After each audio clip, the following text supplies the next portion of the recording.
Yeah, hi and welcome. My name is Daniro and we're back with Fire Emblem Free Houses. In the last battle, I put everyone in a pretty good spot, or the best spot that I can think of. And yeah, let's go and get ready to defeat Ria, the Immaculate One.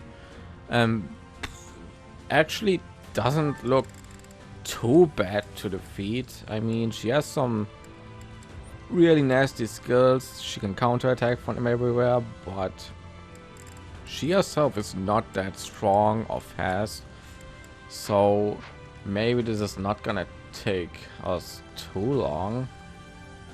And oh wow, I cannot move closer. Yeah, let's see what she can do. I mean, she is not one-shotting stuff. That is actually pretty good.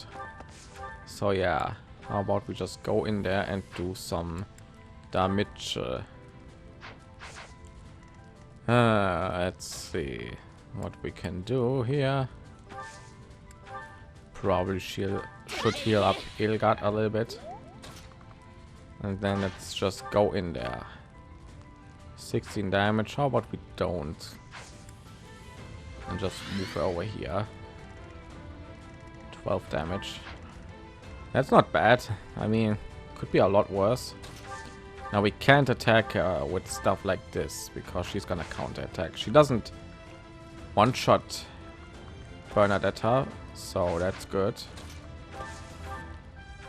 So let's see. She also doesn't have like any healing skills, so this is also not bad. She is generally not too tough to deal with. She can't even hit Petra. Yes. Can we just send Petra in here and she can take care of this?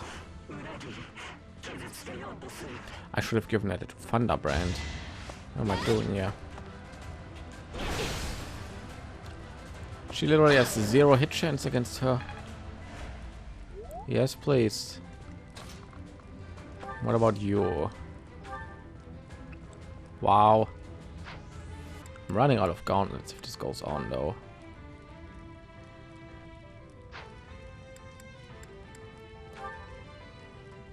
I'm giving you the Thunderbrand in the next turn. For now. Must be the ultimate insult. Huh? Not even using Sword of the Creator, I'm using the Thunderbrand. Alright, she's not that hard to defeat. Those golems were a lot more difficult so far.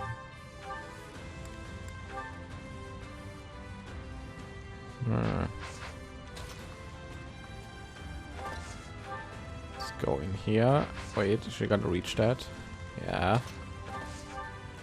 Let's go, and I can't reach that. Why? All right. I mean, she's gonna get damaged a ton, but still, she's gonna survive, so that's good. Let's break that one shield.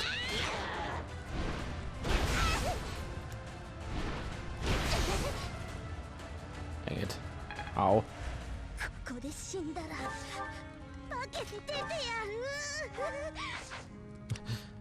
It's okay. We're gonna do it somehow, probably, maybe. I don't know.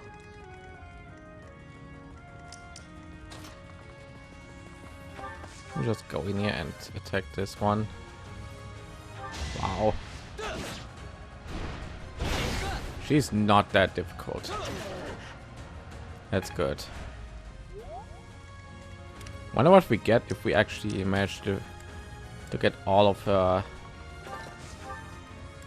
things down. Oh wow, look at that.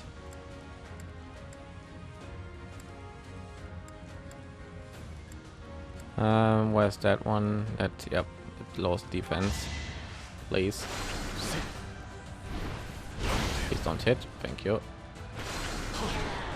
Right, that takes care of one of those things. Cool. That was a pretty good level up, by the way. Still don't know why I'm taking damage by just breaking a thingy.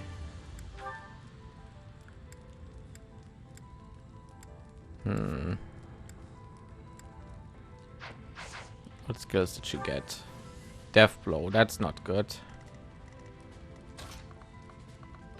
All right, let's send in some people though. Just wait over here. Nope. All right.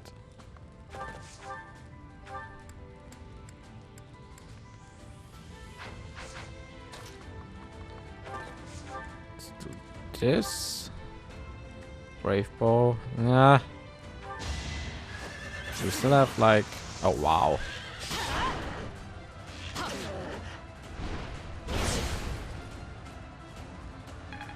Awesome. Man, she's so easy to defeat.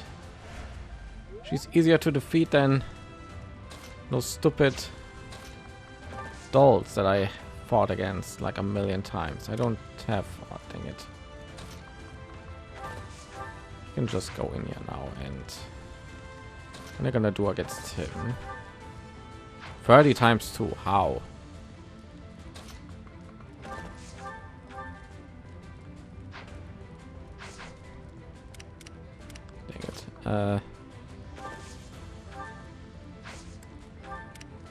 Let's just wait. 44 turns. やはりあなたが大事なのは人ではないのね。白き者、女神の眷属よ。よまいこと。救済に当たらぬ愚者は己が罪を見つめることさえできない。私を、お母様を裏切ったのはあなた方人ではありませんか。裏切ったつもりはないわ。初めから信じる道などなかった。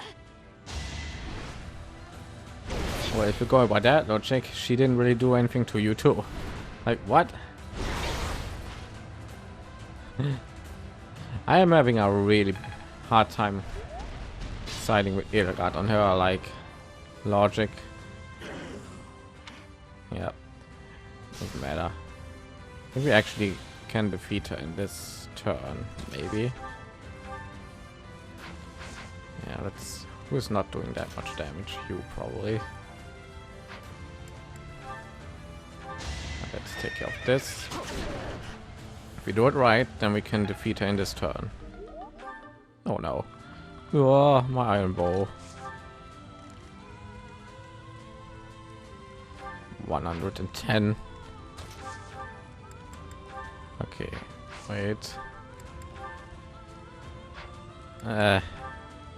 I mean, still 0 hits, so yeah, why not? Will you please crit?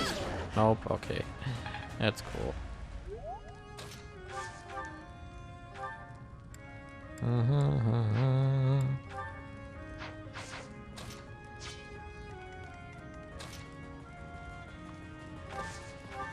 Dang it.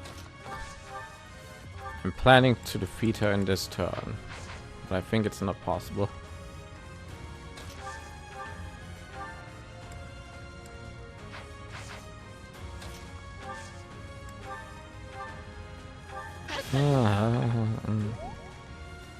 I should have given that a thunder brand. I forgot again. Look at that. How about this one?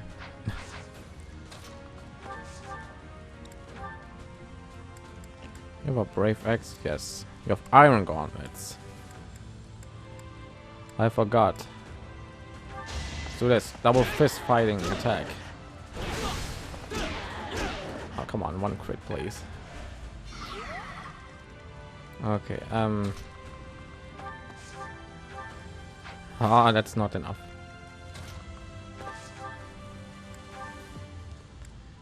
Oh, it's not enough.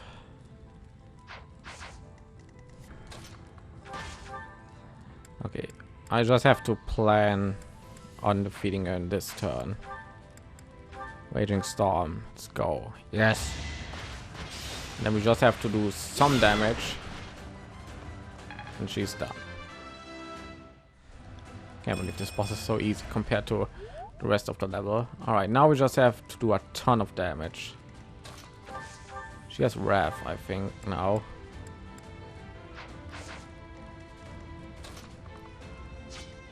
I don't think we can do this.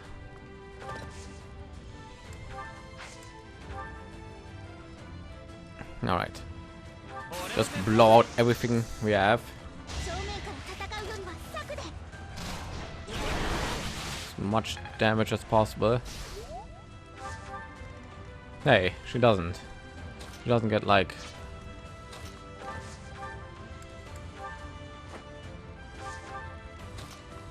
all right, dang it.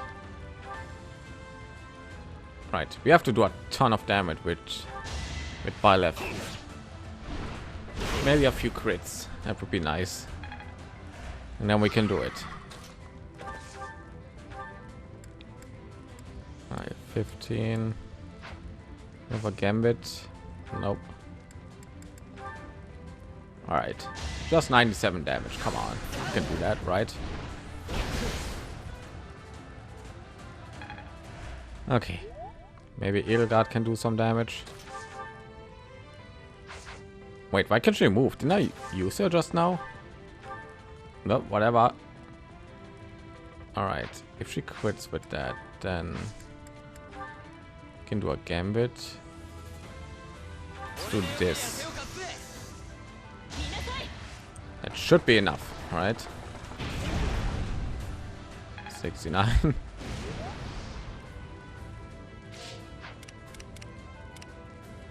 I still have Chiritza left, and that's it.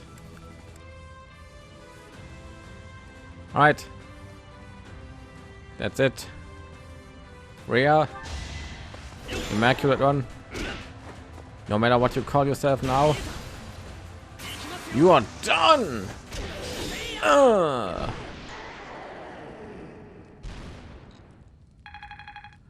Awesome. Yes.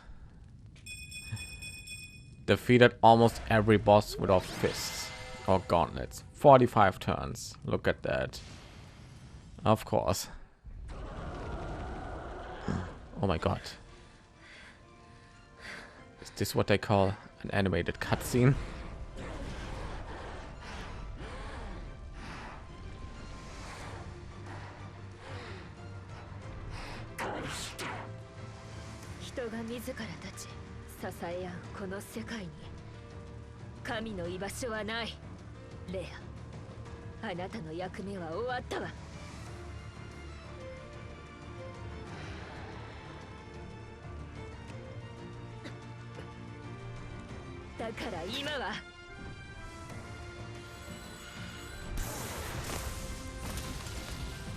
Let's go.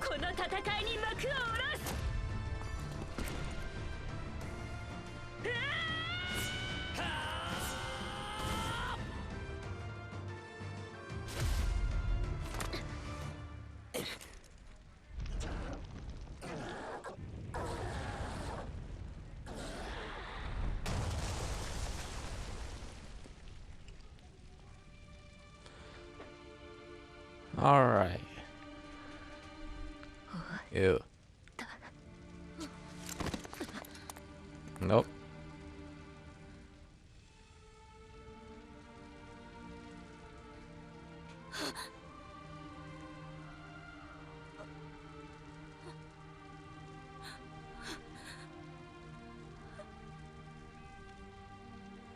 Okay. I'm dead. What?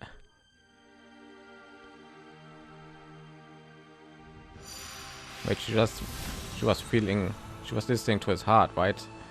But Byleth doesn't have a heartbeat, right? Nope. Except now, apparently.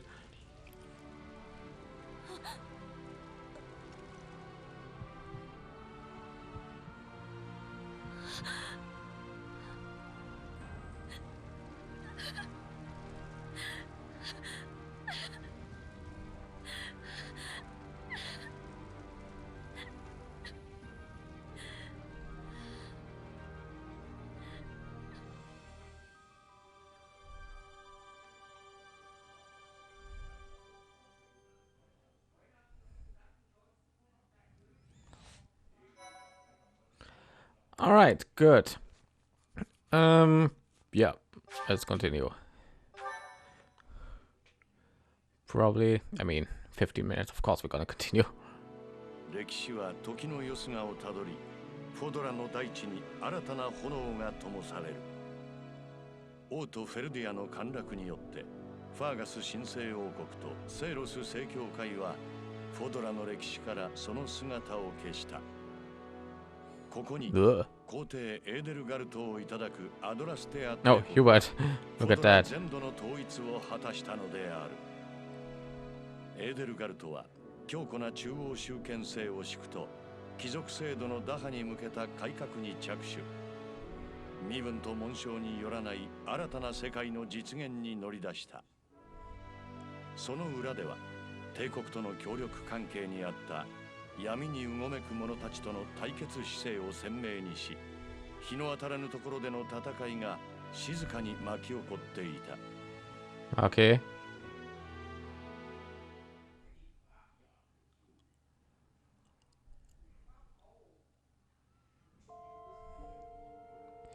And yeah, the goddess tower. 人を支配した女神の眷属は滅んだわ。女神の作り And yeah, I have normal hair. 形を変え、 Apparently. やがて私たち自身の Guess because the goddess is gone from us now. 先生。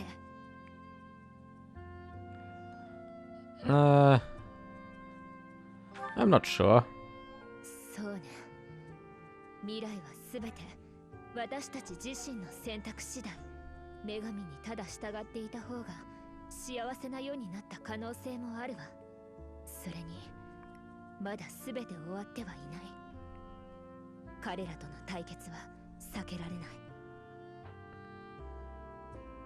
あなたはこれからも私と共にいてくれる。聖母で私を守ることを選んでくれたように、今も変わらず私を選んでくれる。先生。 Yeah, why not? L, please accept this gift. 今 L ってよかった。指輪をありがとう先生。喜んで受け取るわ。私はずっと不安だったの。自分だけが一方的に思っているのではと。他の誰を敵に回してもあなたにだけは味方でいてほしかった。重荷を分かち合ってほしいと願った時、あなたもまた同じく願っていてほしかった。その思いがこうして叶って、私はとても嬉しい。I promise to always be there with you, for you. こちらこそよろしく。私とあなたでなら不可能はないわ。闇にうごめく者たちを滅ぼし、フォドラの安寧を取り戻し、 We're just now taking care of that. 私の知性を終えたその時は、あなたと二人だけの蜜月の時を過ごしたい。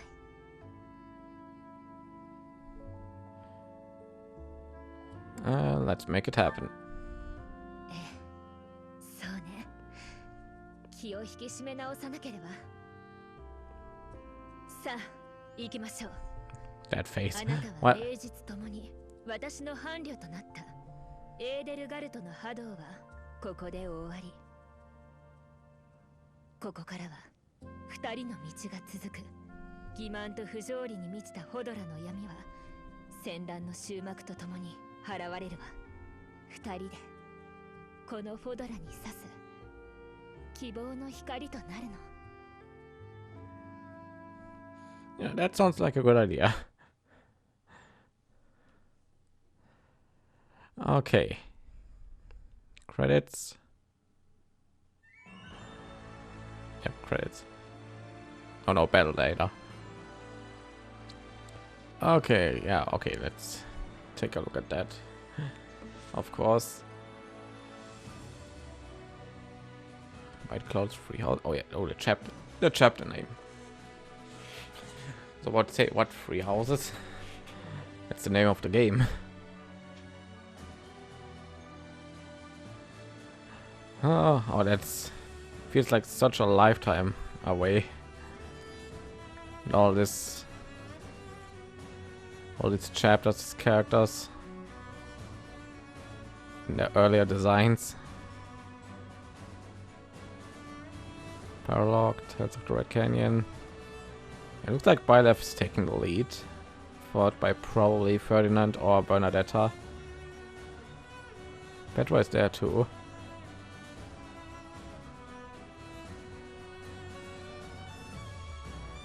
Shamir is also there a lot of times. No, Hubert and post and past time skip. Shamir, Alois. Or maybe Shamir is taking lead. She's been MVP a lot of times, it seems like. Wow, Edelgard. Kaspar also took a few of them, but none for Dorothea and Linhardt. Dorothea and Linhardt. Those were the only ones I didn't see. Of course, Manuela and Hannemann don't know the endings, which I probably will not read because they go by too fast. Jeritza, bloodstained demon. The war for Fódlan, Jeritza threw himself fully into the struggle against those who slither in the dark. Visage masked by the likeness of death itself, he laid waste to his enemies with a sky that terrified friend and foes alike. When it was all over, he stole away in secret and vanished without a trace. His whereabouts thereafter have been a subject of much conjecture. Alois, family man. Once the long war against those who slither in the dark came to an end, Lois and his family moved to a Maya village and lived happily as farmers. It's said that from the moment he put down his sword and picked up a hoe, he never so much as thought about turning back. I don't think he ever used a sword. Hanuman. Though Fódlan has changed, Hanuman's goal remained unwavering to determine the working of the quests and to do away with the inequality caused of them. To that end, his research resulted in magic tools that could be used even without the aid of quests. This proved to be another worthwhile discovery for the father of Christology. Shamir, distant archer. Shortly after the war, Shamir gave up the mercenary life and disappeared. Though she was never heard from again, rumors swirled persistently for years of a masked archer turned thief who lined her pockets by shaking down all those who preyed upon the innocent.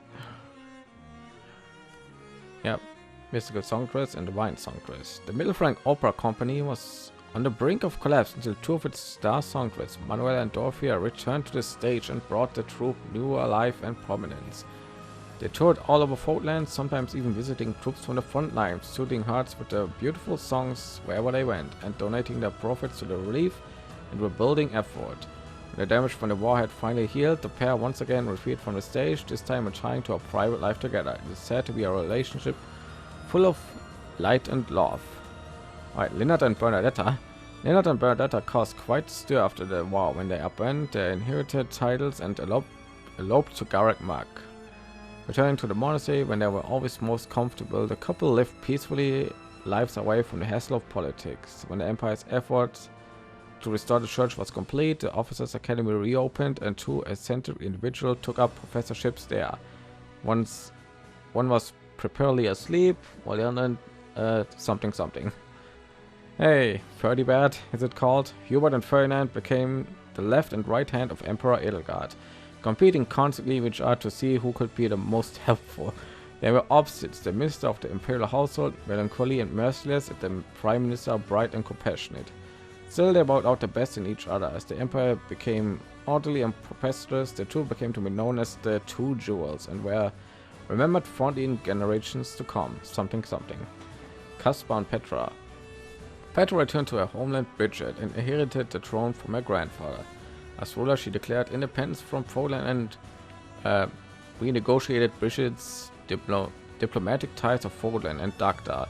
Well, At every step along the way, she was companion and supported by her husband Caspar, who had left Fódlan behind to be with her. It's said it certainly helped that they made even Queen very happy. Okay. Hey. Danilo and Edelgard ended the tyranny of godlike being. Danilo was wounded and lost the power of the progenitor god, but it mattered not, as he and Edelgard had each other. To ensure lasting peace, the two fought against those who slither in the dark and ensure a society where people could rise and fall by their own merits. They spent their lives performing the antiquated class system. They achieved much in their time together and said that they were sometimes spotted leaving the palace to privately enjoy the world that they had created. Okay, cool. I can't read that fast, I'm sorry. But it was going away so fast, so yeah, I'm sorry.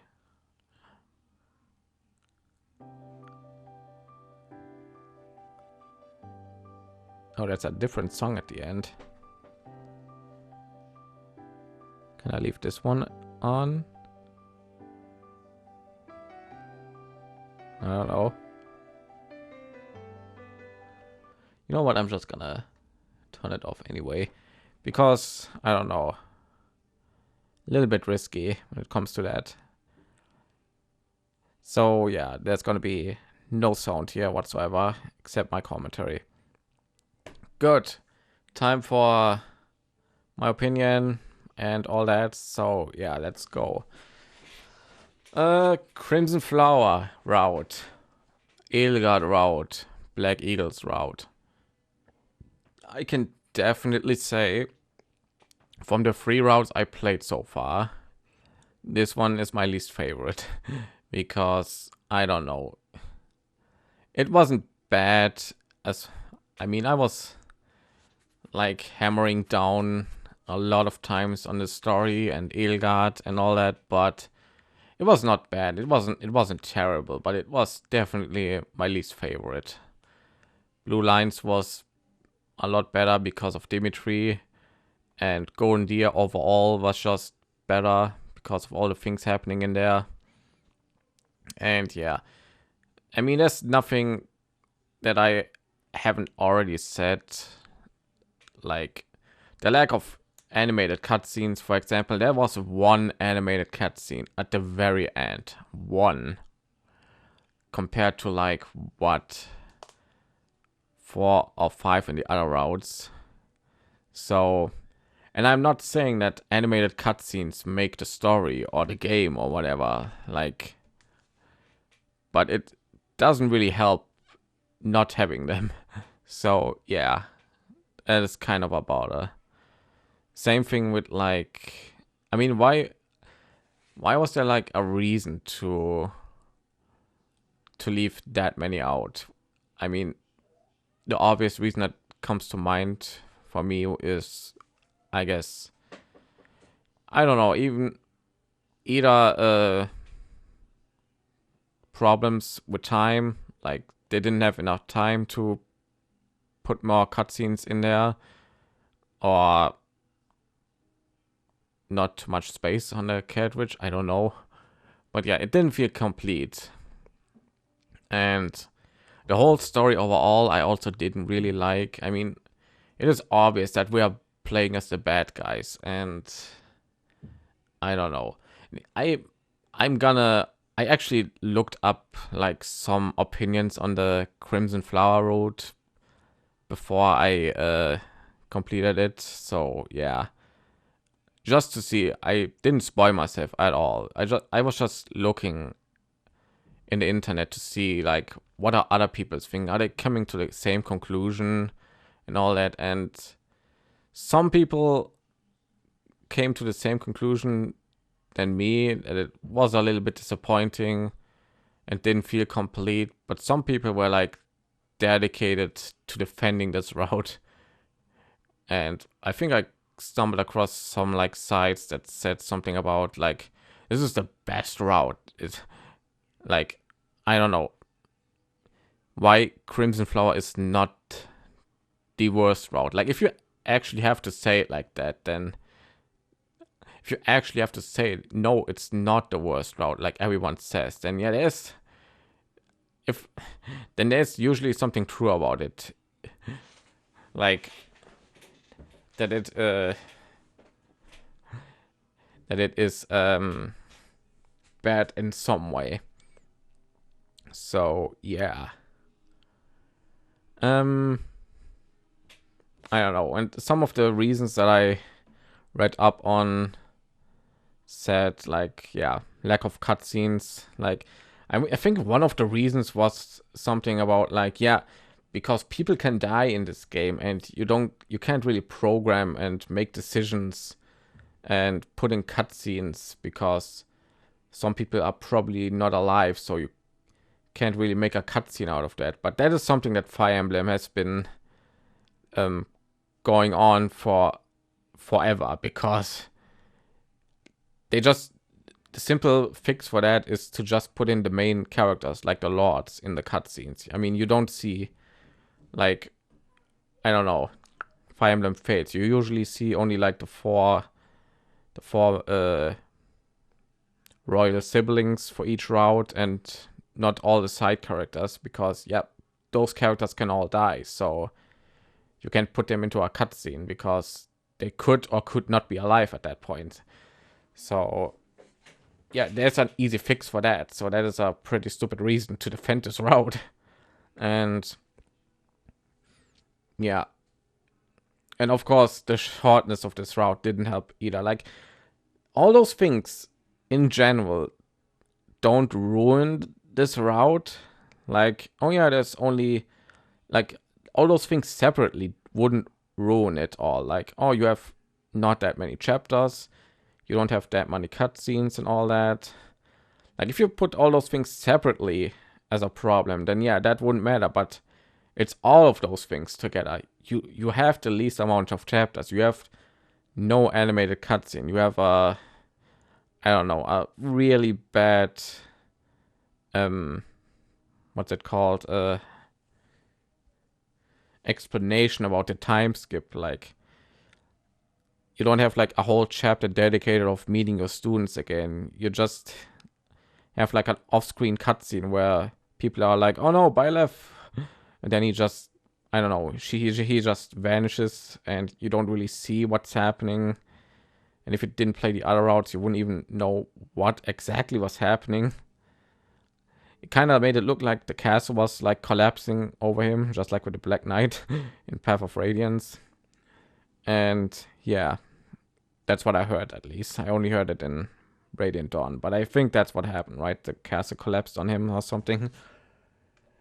And yeah, Yoda, Yusuke Yoda, wow. And yeah, I don't know. And so, coming back to that one thing, like, you can't program cutscenes if people can die. Like, that doesn't really excuse why you couldn't have like an animated cutscene with Edelgard after the 5-year time skip. Like, there's no way to not have a animated cutscene in there, right? So what? And yeah, but again, that's not the fault. This route is not doing it for me. I think the main problem for me is that I don't think Edelgard is such a interesting character at all.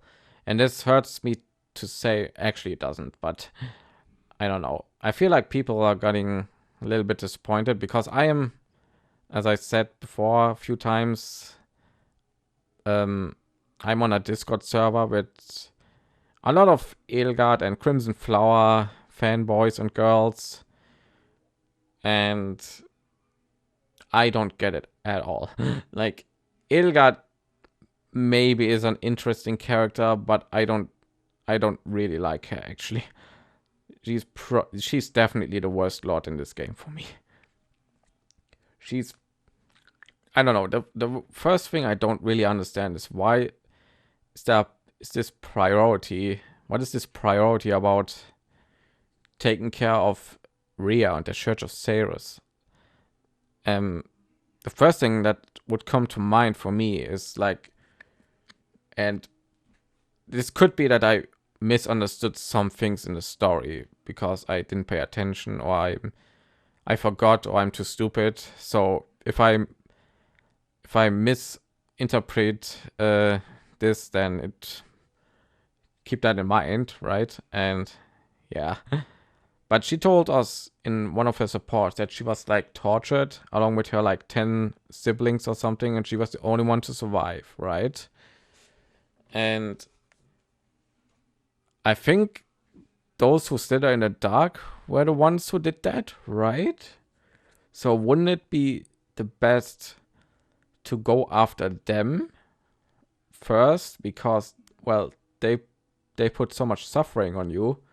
So yeah, why not go after them? But instead she's working with them and doesn't take care of them at all. Like, what? And I don't get why she's keep saying all this stuff about like the church being bad. What exactly does the church do that is so bad? Like, that is something I don't get. I mean, yeah, they have like control over Fódlan because they've been around for forever. They're really big, I guess. So yeah, they're kind of like the biggest nation, I guess. And she doesn't want people to be under the rule of the church, right? So the best thing she's doing is to take charge of the world herself. Like, what? And I don't know, she wants to remove crests, right? I mean, that I get. She doesn't like crests because she was like tortured and all that, experimented. So usually, of course, she doesn't like crests and wants to take them away from everyone. I mean, that is justified, right? But what does the church have to do with that? I don't get it. This is me, of course, not paying attention to the story or forgetting or being too dumb and all that. But yeah, that is something that really confuses me. Where does this hate for the church come from? Why she keep addressing Sotis as this so-called goddess, even though she actually existed? Like, so-called goddess, that would mean that she is saying her disrespect towards the goddess because she doesn't believe in her, right? But I mean, Rhea clearly exists and she is the daughter of the goddess, so that means the goddess existed. So, and how can you not believe in the goddess if she actually existed? Or was she just not aware? I mean, the whole character of Edelgard really confuses me. Like, I don't really get. I think the reason why I don't like her is because she kind of reminds me to Daenerys from Game of Thrones. Oh, where should I save? I don't know. Here. No, here. A new one. She kind of reminds me to Daenerys Targaryen from Game of Thrones. So yeah, I don't know. Let's go over here, I guess. Let's turn on the music again. Let's give you some more feedback. A new dawn, huh? All right, there are 2-3 more cutscenes left. Okay, cool. There's already a lot more than that is. Yeah, I don't know. I'm just gonna leave it here. I want to keep continuing with all the things that I wanted to say, right? I mean, the reason why I probably don't like her is because of Daenerys Targaryen from Game of Thrones. I didn't really like. That is a thing that I never really liked. Like, I don't like characters who think too highly of themselves or who think they can do things because they were destined to do them. Like, I'm the ruler of this world. Like, I am destined to rule over this world because I was born this way or something. Edelgard wants to rule the world because she has been experimented on and she's the only one who survived. She thinks like she's the only one who has enough strength to do this and all that. You know, I don't like this concept of a character, and it sounds incredibly sexist what I'm about to say, but that usually applies to female characters in Japanese role-playing games, like, and that kind of bothers me. I really like people who come from nothing, who work their way up into a position of power, or who become heroes as the story continues.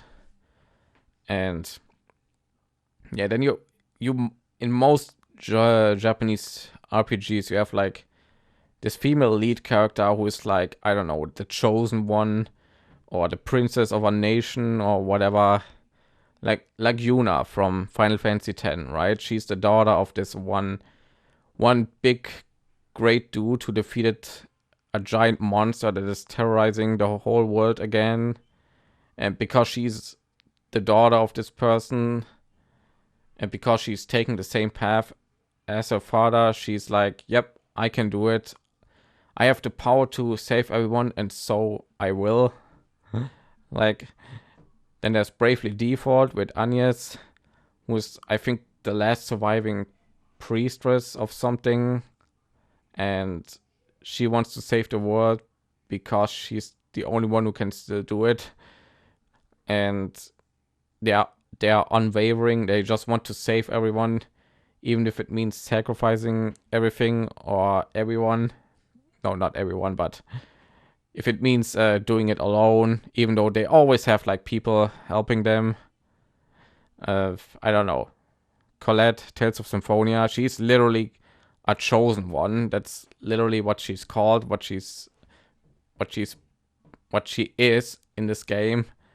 And yeah, she has to defeat those evil dudes because she is the chosen one, and only a chosen one can defeat those bad dudes or something like that. I don't really remember most of those games, but that's something what it always has.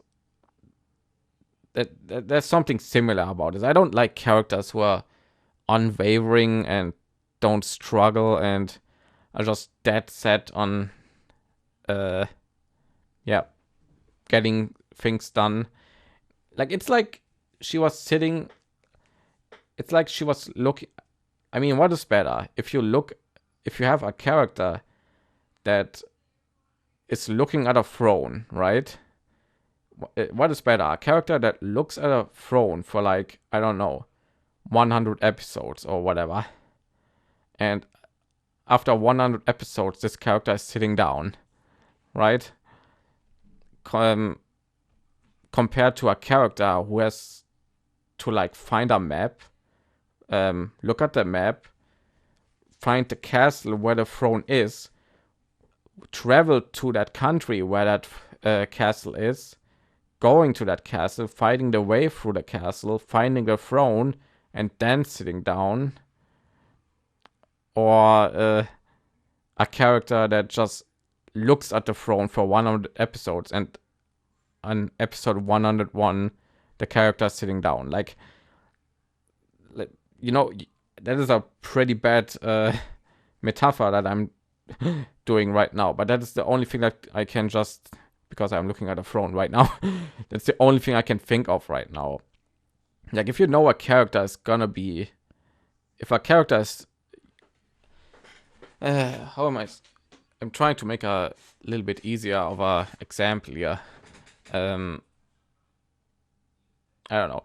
What is more interesting? A character that you know will succeed at the end, or a character that has some struggles on the way and doesn't even know what to do, and then eventually get to that point. Because if you watch a show or play a game, you always know that the main character is gonna succeed at the end.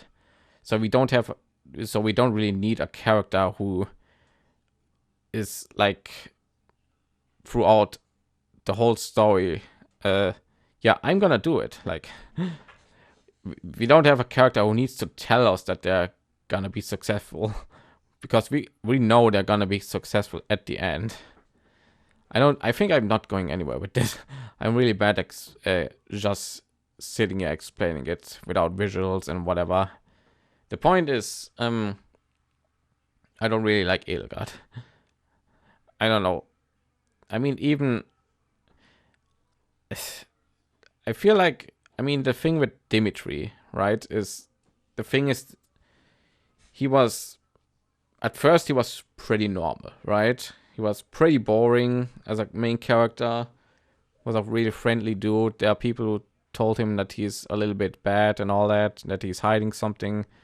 Then he just snaps and goes crazy. Then he has this like edgy moment and he struggles a little. Then you save him and he realizes that he is pretty messed up, and then he tries to change himself, and then he's gonna win at the end.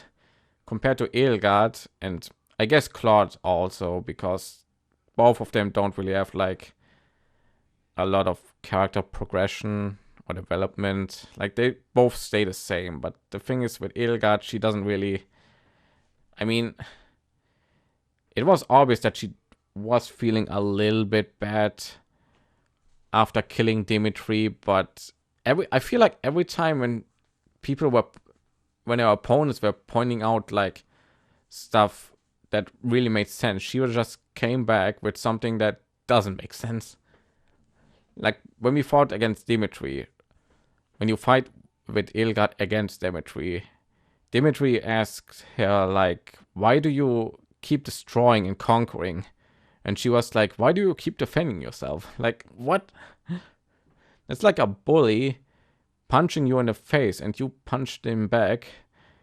And he's like, hey, why are you punching me back? Like, and you're like, you literally just punched me. What do you think I'm supposed to do? Like, and I feel like the whole route was like that. Like, she's completely ignorant, I think. Like, she doesn't really listen to anyone. She just does whatever she wants, and I don't know, people just have to accept it, and if they don't, then they die.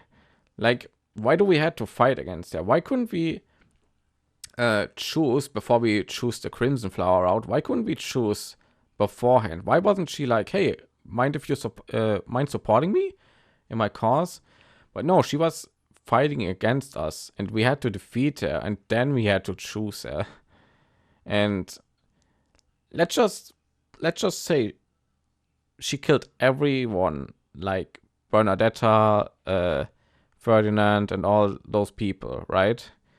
Let's just say that she killed some of those people, and after that she was like, hey, will you support me? And you say yes, and some people were dead. Like, wouldn't some people be like, hey, this girl just commanded to kill some of my friends, but yeah, I'm cool with her. And with that, like, why did the Black Eagles even support her to begin with? I feel like they were kind of dragged along because they didn't have a choice. I mean, what were they supposed to do? If they stayed in the monastery, then I don't know, people would have probably went after them because they were the Black Eagles and they were in Edelgard's class and they were all suspicious about them, probably. So staying there would have meant death, maybe. So yeah, they didn't have a choice but to join with Edelgard on their crazy adventure. And yeah, this is dragging out a little bit, but this is the end of the game, so why not, right? What else? Yeah, to conclude all of this, I'm a little bit disappointed in this route because everyone from the Discord server was like really excited when I started this route, and everyone likes this route. Someone, I think, beat this route like 5 or 6 times, and meanwhile I'm sitting here and I don't think I want to play this route ever again. Like, this was not really my favorite route at all, so I can't see myself playing this route ever again. Not, I mean, obviously not 5 or 6 time. So yeah, why? And I don't get it. What is so fascinating about this route? Is it Edelgard? Like, if it is Edelgard, then I also don't get it. Like, she's not the most interesting character, like, by a long shot, I think. I mean, she is interesting because I guess she has more going on for her than Claude, but she's definitely not more interesting than Dimitri, but maybe more interesting than Claude, but not in the right ways, I think. So, yeah. I don't get it. Someone explain it to me. Am I wrong? Am I not seeing anything? Am I supposed to like her, and did I just misinterpret something? I don't know. And the thing is, she's like the main villain in, well, maybe not the main villain in both routes, but you would think the crazy bad guy villain would have a little bit more character explanation in her own route, but I feel like this route actually made her look even worse. And what was it with those little cutscenes where she was like painting a picture of us or something? Like, why did we need those like cutesy little moments with her? Why was she like screaming at a rat and we could answer like, that was a cute scream? Like, what was that gonna do for her character? Like, how was that gonna improve like a character? Was that for us to know that, yeah, on the battlefield and as an emperor she's really cruel, but she is also a soft side and all that? Like, what were we supposed to gather from all of this? Was that really necessary? I don't get it. So yeah, I don't know. I guess she's only, and I'm probably getting a lot of hate for saying that, but I'm just gonna say she's just that popular because she is a waifu. And I heard that a lot of people started playing the Black Eagles route first when the game first came out. That's why I didn't choose to play the Black Eagles route, because some of the YouTubers that I watched at that moment, they played the Black Eagles route, and it was the most common route on YouTube. And I was like, nope, I'm not gonna play that route. I'm gonna go with the route that I think is not everyone's first route, and yeah, was not disappointed at all.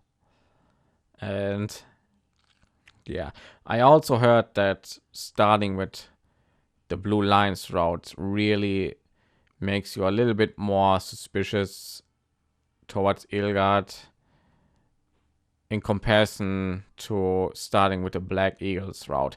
But I don't think that's really true, because just imagining that I would play the Black Eagles route first and then going to, like, I don't know, Golden Deer and then Blue Lines.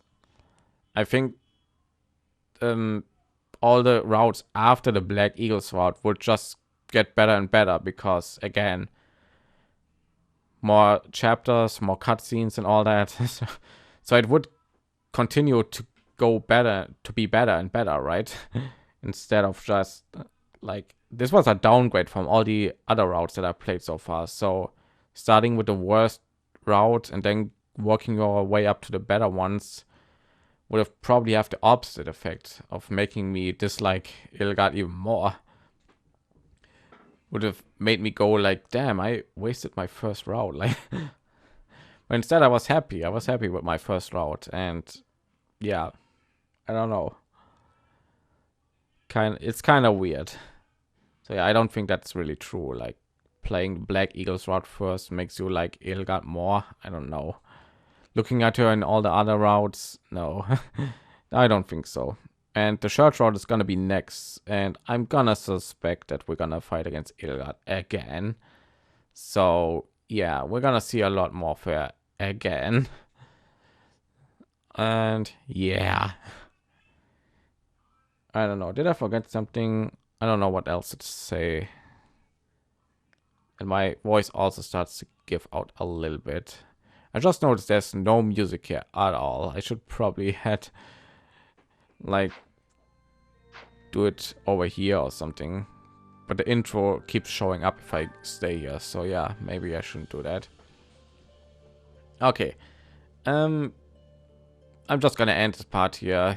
I would love to have some discussions with you in the comment section, so if you want to talk about stuff or ask me stuff or whatever, then do it in the comment section. I would be happy to reply to that and talk with you about stuff. And yeah, we're not done with this route entirely, because there are still some event galleries. No, not event galleries, it's the wrong one. No, there are still some support conversations, because I need to support my Black Eagles. Shiritza 2. Shiritza 2. All right, that means 1, 2, 3, 4, 5. All right, I have to play through the last 2 chapters 5 times again, which is the same thing that I did with the other routes. So yeah, I'm used to that. I will definitely turn the difficulty down just to play through the last 2 chapters, and I will pump Byleth full with stat boosts so that he can completely go through the last 2 chapters solo without any troubles. And in the next episode I will have all the S supports unlocked, and we will all watch them to complete this route. And after that, I'll go and start not the church route, but instead the side story. What's it called? The Ashen Wolves. I did not expect something to pop up when I clicked that.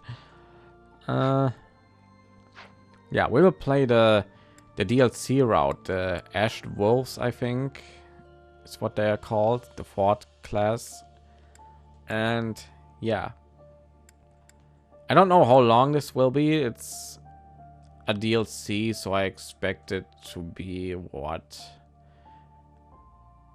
I don't know, chapter wise, not much, probably less than 10. I don't know how it works. Do we have like, it kind of looks like as if we have to walk like through this different area, right?